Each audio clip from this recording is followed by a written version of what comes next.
Ready for launch. FTS. FTS go. Prop. Go. AVI. AVI's go. 10, 9, 8, 7, 6, 5, 4, 3, 2, 1.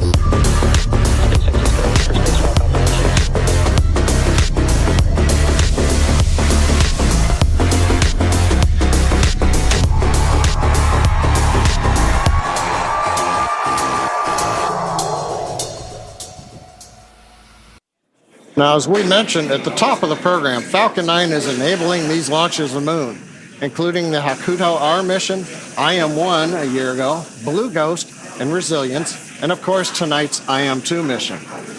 Now, beyond the primary payloads, ride shares like the 3 additional payloads you can see, well, you can't see here, it's below the lander, but those ride shares will be helping to build the lunar economy.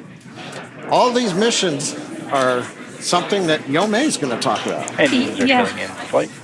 Thanks, John. Yeah, all of these missions are developing our future in space and helping to support sustained human and robotic activity, including scientific research, resource extraction, and infrastructure development.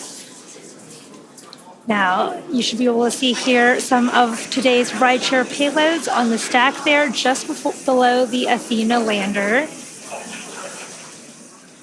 Now, NASA's Lunar Trailblazer is also hitching a ride today, and we'll learn more about that later in the webcast, as well as Astroforge.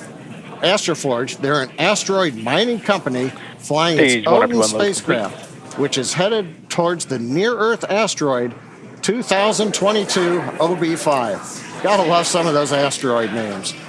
And finally, Epic Aerospace's Chimera Orbital Transfer Vehicle, which is what is known as a space tug, a vehicle that works in space to help payloads move to their desired altitudes.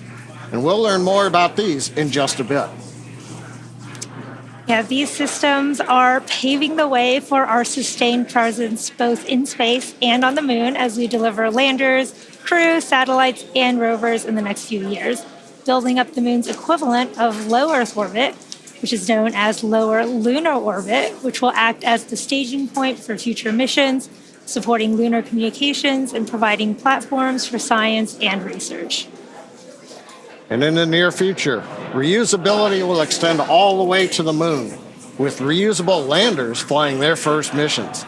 Frequent, low-cost launches from the moon will eventually allow for lunar exports, like metals and helium-3, which can help support future deep space mission to Mars and beyond.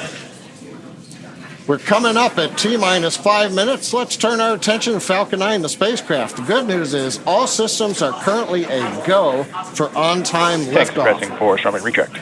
We just heard the call out. The tanks are pressurizing.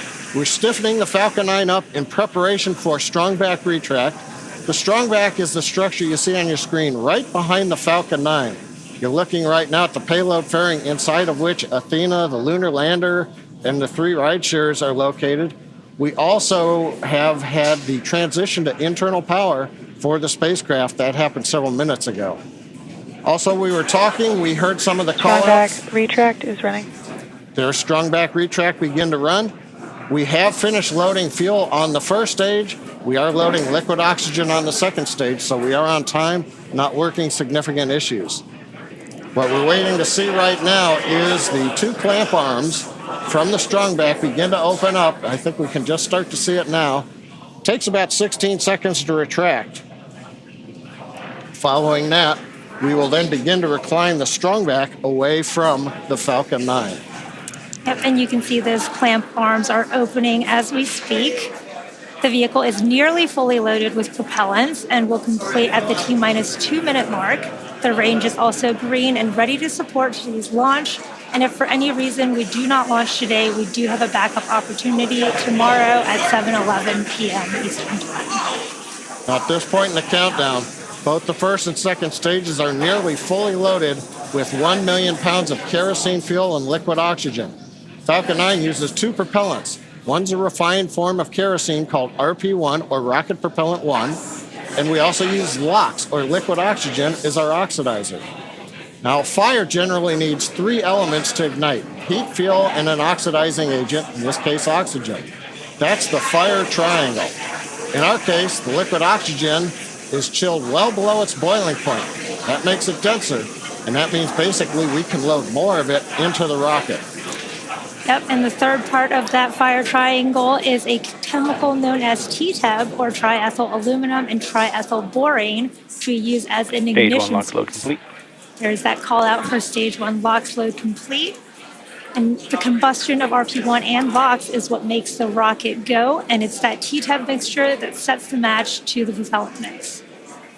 Now, in addition to finishing LOX loading on the second stage in about 30 seconds, we'll have another major event at T-minus 60 seconds, and that's Falcon 9 computers going in startup. The autonomous first and second stage internal flight computers will take over the countdown. Inside of T-minus 2 seconds, we'll light the Merlin 1D engines for liftoff. And right now, though, coming up on T-minus 2 minutes, the Intuitive Machines payload continues to be healthy, and the Falcon 9 team is tracking no issues on the rocket. Currently, the weather is green and the range is ready to support a T0 at 7:17 p.m. Stage Eastern 2 Time. LOX load complete. Okay, we've heard the call out just inside T-minus 2 minutes. LOX load on second stage complete. You can probably also hear the background enthusiasm. Everybody is getting ready for a launch to the moon. Next major event coming up right now. Ground gas closeout. Ground gas closeout. That means that strong back alongside the Falcon 9. We're draining any propellant from the ground lines. We're venting gas overboard. That'll also create what's typically a large white plume that comes off of the strong back. The cold gaseous oxygen we're venting off of the strong back mixes with that warm Florida air, and you get a large white cloud, and you can see it streaming away. Waiting for the call out for startup of the flight Falcon 9 computers. is in startup. You see and hear it. We're in startup. Everything looks good. We're going to get the LD go for launch. And with that, let's pause for a minute and listen to that go. LD, go for launch. Right on time. Always love to hear that call out.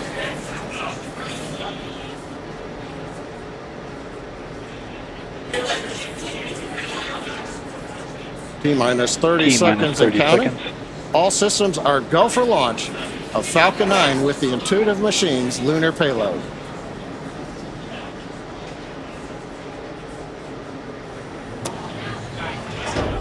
T-minus 15. T-minus 10, 9, 8, 7, 6, 5, 4, 3, 2, 1. Ignition and liftoff. Go Falcon, go Intuitive Machine.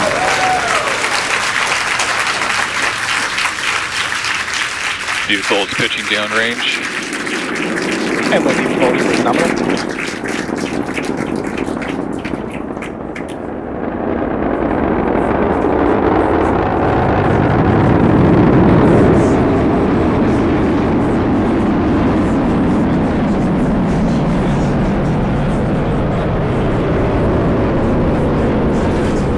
Falcon 9, carrying IM-2's lunar lander Athena, has successfully lifted off at pad 39A. We're heading to the moon.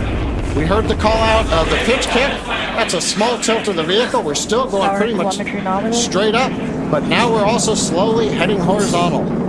You heard that call out for power and telemetry nominal, and once we reach orbital altitude, we're going pretty much horizontal to the Earth. The rocket needs to go about 17,000 miles per Falcon hour 9 is supersonic. horizontally. You heard that call out. We are supersonic, and in just a few moments, we will pass through max Q, or maximum aerodynamic pressure, on the booster. Max Q. We're through max Q, and the Merlin 1D engines have throttled back up to full power. Next call out we ought to hear is MVAC chill.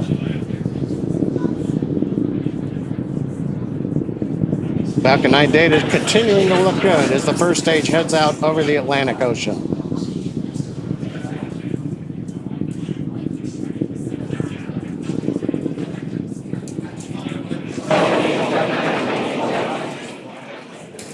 Trajectory looking good on Falcon 9. Now we're going to have a few events coming up in quick succession.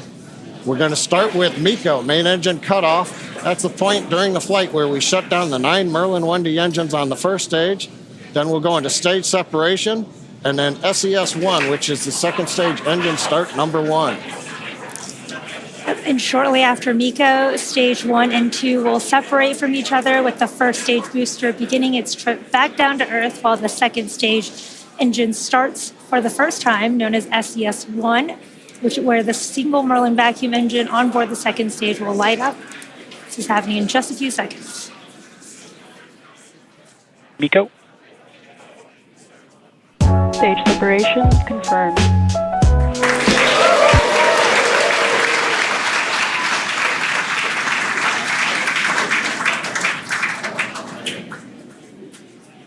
And vac ignition. Call-outs of 3 good events. You heard it, and you should have seen it there on the webcast. MECO Stage 7, SES-1. Now, the first stage is not powered. It's shut down. Great views coming from the second stage cameras as we have just had sunset a little while ago at Kennedy Space Center. The first stage is now coasting to apogee. That's the view on the left side. We're slowly turning using cold gas thrusters. We're turning to orient the engines into the direction of flight. Also, you may have been able to make out in a little bit of the light, the titanium grid fin deployment is underway. We're using pneumatic gas pressure. Confirmed. And here comes fairing separation. And a beautiful view. Looking at Athena and the ride shares on top of the second stage stack. So we had good fairing Vehicles are on a separation. nominal trajectory. Trajectory's nominal. First stage is looking good as it coasts to apogee. Second stage under power. Yomei, everything continuing to look good right now on the mission. Yeah, we are at just over T plus 4 minutes into today's mission. IM-2 is SpaceX's 24th launch this year, and we are currently in the first of 2 planned MVAC burns. Around the T plus 6 minute mark, you should see on your screen the first stage's entry burn. It's currently making its way back down to Earth.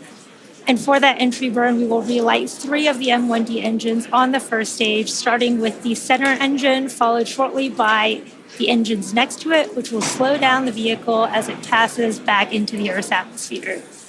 Now we need to slow down the first stage to reduce re-entry forces, which will help us recover and reuse that first stage. And you can follow along on your screen to the telemetry on the bottom left and right of your screen for the stage 1 and stage 2 speeds and altitudes. You may have noticed on the left side of your screen, first stage altitude has begun dropping. We have reached apogee, and now we are under the pull of gravity, headed back down to the Atlantic Ocean. Now, to slow us down, we'll use that entry burn. And that means we're firing 3 Merlin engines to decelerate the Falcon 9, but we'll still be moving very rapidly. And that's going to cause the vehicle to fly through the Merlin exhaust gases. That's also known as the rocket's plume. And this will deposit a layer of soot on the vehicle surface, one of the signatures of a flown booster. Now, that soot comes from the carbon-based fuel that Falcon 9 uses. Now, it took us almost 2 minutes since separation to get up to apogee. It's going to take the rocket just as long to bring the first stage back down to the edge of the atmosphere for the entry burn coming up in just about 20 seconds or so.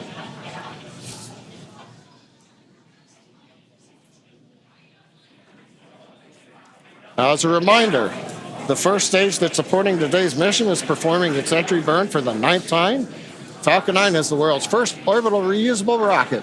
This is important because it's that reusability that allows SpaceX to refly the most expensive parts of the rocket and that in turn drives down the cost of space access. Stage 1 entry burn startup. Stage 1 FTS is saved. There's that call out for entry burn startup, and this will be about a 30-second burn, slowing that first stage down as it re-enters the Earth's atmosphere.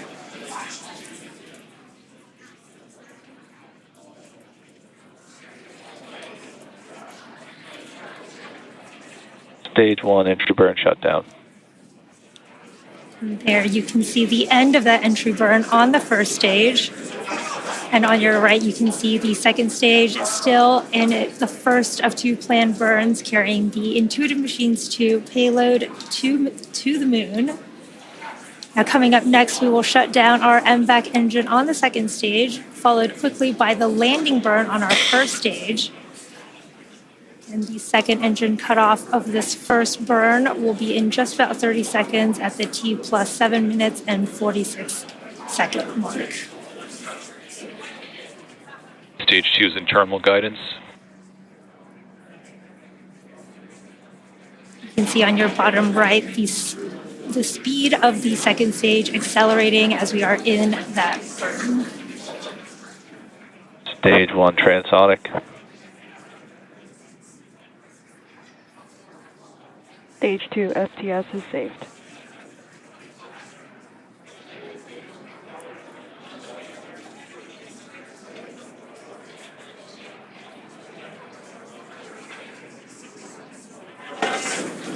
MVAC shutdown.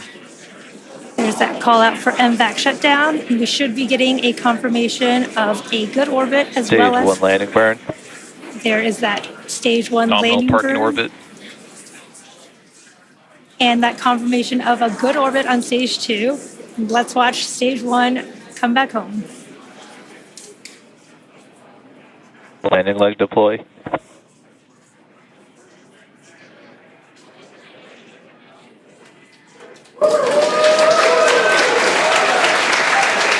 Stage 1 landing confirmed. Awesome views of that first stage landing. There you have it. That was the 413th recovery of an orbital class rocket, including first stage landings for Falcon 9 and Heavy. Oh, first stage is back on the drone ship. Beautiful mission. Second stage is in the parking orbit in our low Earth orbit. Now the mission does continue in space with stage 2. Coming up next, we have the second burn of our MVAC engine. We call that SES2. And that'll be the second stage burn around the T plus 36.5 minute mark. So, and we'll follow that with spacecraft separation.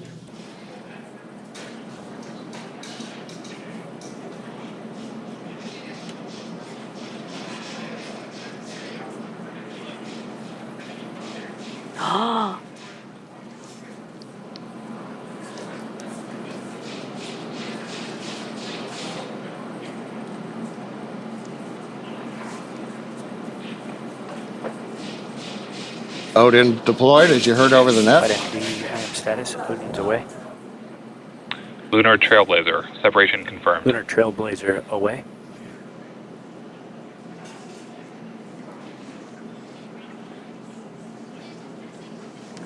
We heard the call out in the acknowledgement. Lunar Trailblazer separated. Wait about another 10 seconds, and it'll be Chimera. Yeah, we Chimera will have an to OEM for them. separation Priority right now in confirmed. Singapore. Chimera away. Understood. All spacecraft are separated. 4 minutes, 15 seconds past that. All right. Now Josh Tahira, Falcon 9 second stage has sent its commands. Everything successfully deployed.